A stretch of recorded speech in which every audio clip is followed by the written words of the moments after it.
Hi friends, welcome back to our channel. இன்னைக்கு Indira's kitchen என்ன பார்க்க போறோம்னா சிறுபருப்பு சாம்பார். இட்லிக்கு சூப்பர் காம்பினேஷனா இருக்கும். வாங்க வீடியோக்குள்ள போலாம்.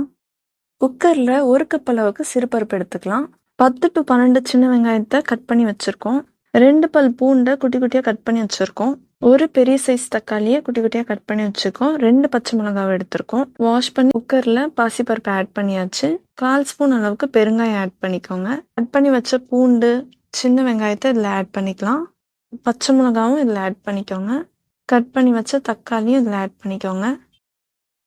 1 ஸ்பூன் அளவுக்கு மஞ்சத்தூள் ஆட் பண்ணிக்கலாம். 1/2 டீஸ்பூன் அளவுக்கு மிளகாத்தூள் ஆட் பண்ணிக்கலாம். 2 கிளாஸ் அளவுக்கு தண்ணி ஆட் பண்ணிட்டு இதை நல்லா மிக்ஸ் பண்ணிக்கலாம்.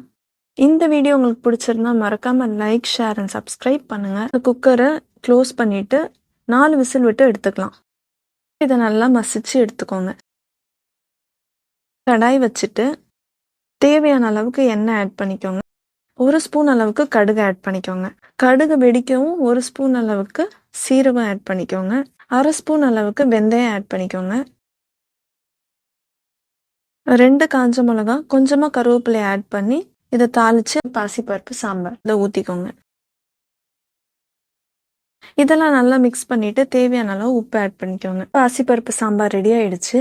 இட்லியோட சர்வ் பண்ணி பார்க்கலாம். நீங்களும் ட்ரை பண்ணி பாருங்க. நெக்ஸ்ட் வீடியோல பார்க்கலாம்.